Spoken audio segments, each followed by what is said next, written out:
Welcome to Gita kitchen. ఈరోజు మనము అరటికాయ బజ్జీలు చేద్దాము. దానికి కావాల్సిన పదార్థాలు: 2 అరటికాయలు,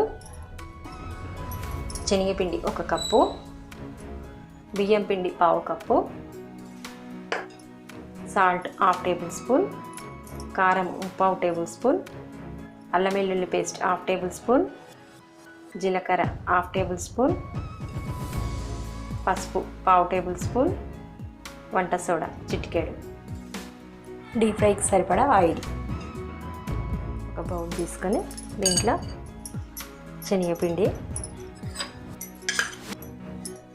బియ్యం పిండి, సాల్ట్, కారము, పసుపు, జీలకర్ర, వంట సోడా వేసుకొని కలుపుకోవాలి. ఇప్పుడు దీంట్లో అల్లం వెల్లుల్లి పేస్ట్ వేసుకోవాలి.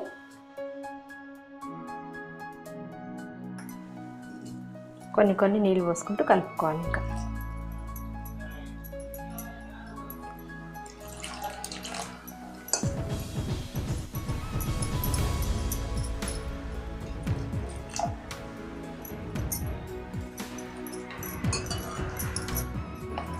ముందు కొన్ని నీళ్ళు పోసుకొని ఇట్లా ఉండలు లేకుండా కలుపుకోవాలి. తర్వాత మనకు ఎంత కావాలో బజ్జీల పిండి మాదిరిలాగా కలుపుకోవాలి. కొన్ని నీళ్ళు పోసుకుంటూ కలుపుకోవాలి. మరి పలచగా కూడా కలుపుకోవద్దు, మీడియంగా కలుపుకోవాలి. పిండి ఈ విధంగా వచ్చేటట్టుగా కలుపుకోవాలి. పక్కన పెట్టేస్తాము. చేతికి కొద్దిగా ఆయిల్ రాసుకొని అరటికాయ పొట్టు తీస్తాము. అరటికాయలు తీసుకొని ఈ సైడ్స్ కట్ చేద్దాము.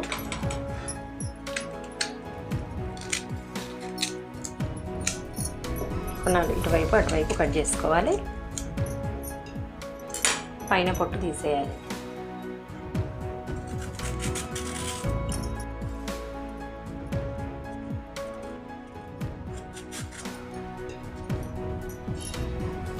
ఈ విధంగా పొట్టు తీసి పెట్టుకోవాలి. స్లైసర్ తీసుకొని మనకు ఎంత లావు కావాలో అంత అడ్జస్ట్ చేసుకొని ఇప్పుడు వీటిని పొడవుగా కానీ ఇట్లా రౌండ్గా కూడా కట్ చేసి అరటికాయ బజ్జీలు చేసుకోవచ్చు.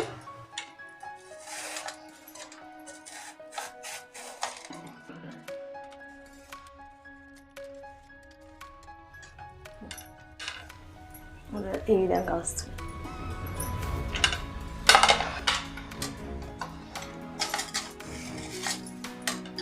అరటికాయ ముక్కలు నల్ల కాకుండా ఉండడానికి ఒక బౌల్లో నీళ్ళు తీసుకొని 1 స్పూన్ సాల్ట్ వేసుకొని వీటిని ఇందులో వేసుకుందాము. ఉప్పు నీళ్ళల్లో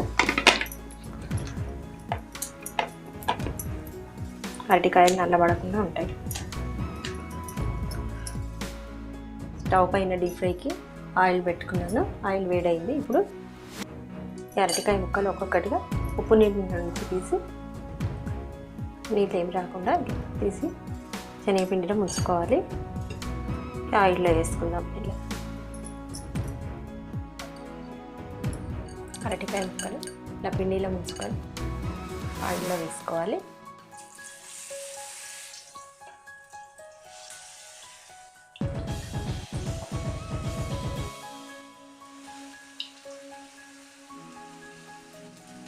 రెండో సైడ్ కూడా ఆయిల్లో ఫ్రై చేసుకోవాలి.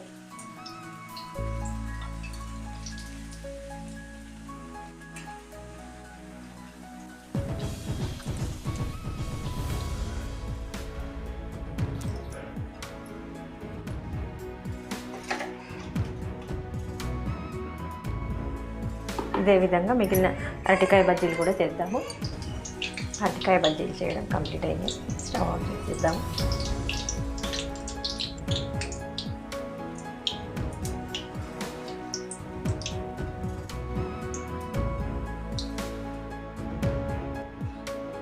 ఈ వీడియో మీకు నచ్చినట్టయితే లైక్ చేయండి, షేర్ చేయండి, కామెంట్ చేయండి. సబ్స్క్రైబ్ చేయని వాళ్ళు ఉంటే తప్పకుండా సబ్స్క్రైబ్ చేసుకోండి.